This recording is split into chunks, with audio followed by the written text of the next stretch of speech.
Bismillahirrahmanirrahim. Assalamualaikum warahmatullahi wabarakatuh. Baik anak-anak Ustadz, pada pertemuan kali ini kita membahas tentang pendidikan akhlak, yang materi kita pertama kali ini yaitu adab-adab makan.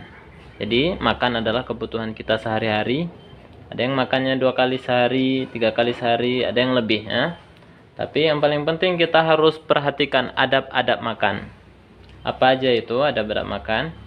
Pertama, kita pernah mendengar Nabi Muhammad SAW bersabda kepada Anas waktu itu. Tuh, Anas masih kecil. Ya gulam, samillah, wakul biyaminik, wakul mimma yalik. Ketika itu Nabi sedang makan dengan Anas. Apa kata Nabi Muhammad? Ya dinda, samillah, ucapkanlah bismillah, wakul biyaminik, dan makanlah menggunakan tangan kananmu, wakul mimma yalik, dan makanlah dari yang terdekat dulu. Jadi apabila kita makan, kita disuruh ngambil yang dekat-dekat dulu. Misalnya makan di sini nih, kita nggak boleh ngambil kesana ya. Selesaikan yang sedikit dulu. Oke. Ada makan apa aja itu? Tadi yang pertama mengucapkan bismillah sebelum makan.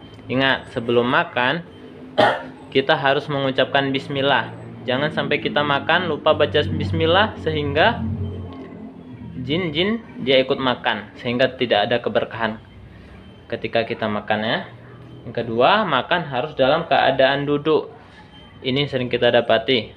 Kadang teman-teman kita makan beli kue, meskipun es, itu makan tetap harus dalam keadaan duduk. Tidak boleh makan sambil berdiri, apalagi sambil jalan, karena itu kebiasaan hewan ya. Yang ketiga, makan dengan tangan kanan. Ingat, apa kata Nabi Muhammad? Makanlah menggunakan tangan kanan, jangan menggunakan tangan kiri, karena sesungguhnya setan makan menggunakan tangan kiri.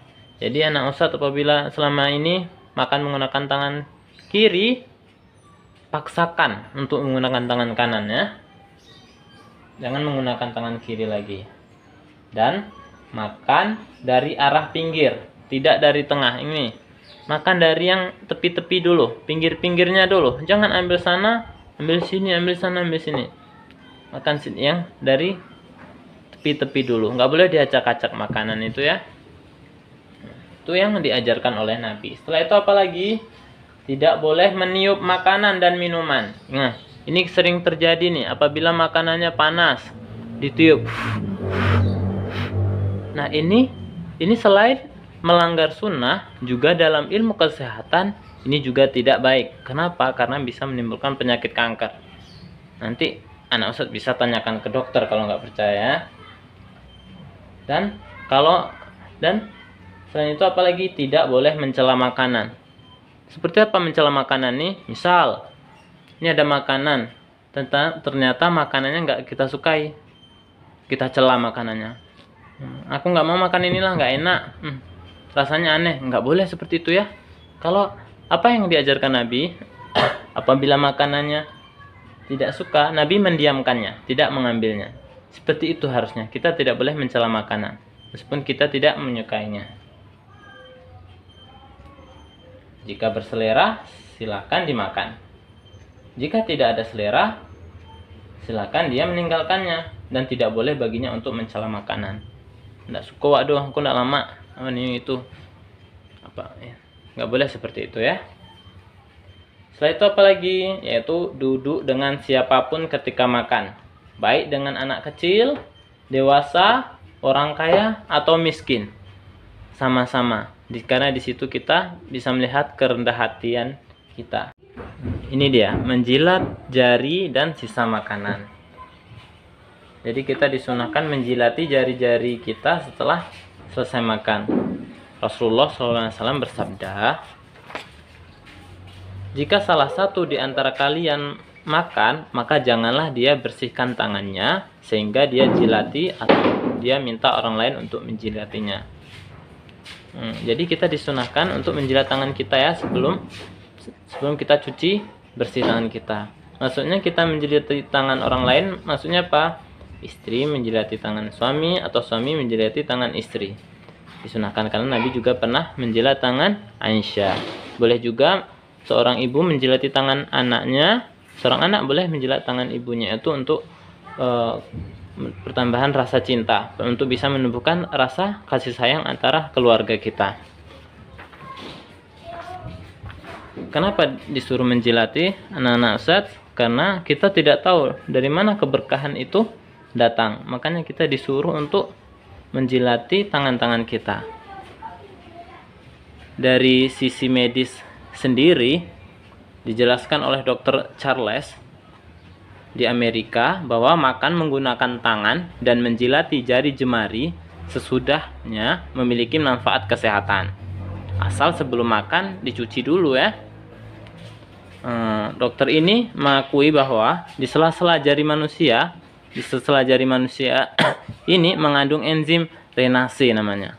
Enzim renase ini berfungsi sebagai pengikat bakteri untuk menekan aktivitas bakteri ketika masuk bersamaan dengan makanan. Selain manfaat tersebut, enzim ini juga berfungsi sebagai kekebalan tubuh manusia. Tangan yang setiap hari memegang benda-benda dapat mendatangkan kuman dan bakteri. Disinilah enzim ini bekerja sebagai kekebalan tubuh manusia. Begitu banyak manfaat yang bisa didapati ketika sunnah sekecil apapun dijalankan. Selain mendapat pahala, juga mendapat keuntungan kesehatan yang sudah dibuktikan secara ilmiah oleh ahlinya. Setelah itu apa lagi? Jika dia lupa baca bismillah di awal tadi, disunahkan membaca bismillahi fi awwalihi wa akhirih, dengan nama Allah di awal dan di akhirnya, dan mengucapkan hamdalah setelah makan. Dan Nabi Muhammad, Nabi kita Rasulullah SAW, apabila diundang makan, beliau mendoakan kebaikan untuk tuan rumah sebelum beliau keluar dari rumahnya. Rasulullah SAW ketika makan di rumah Abu Abdillah bin Busr, beliau berdoa, Allahumma barik lahum fima razaqtahum waghfir lahum warhamhum. Ya Allah, berkahilah rezeki yang Engkau berikan kepada mereka, ampuni dan rahmatilah mereka. Demikianlah anak-anak Ustaz, adab-adab makan yang harus kita perhatikan. Jangan sampai kita sebagai orang yang beriman kita tidak tahu adab-adab makan. Assalamualaikum warahmatullahi wabarakatuh.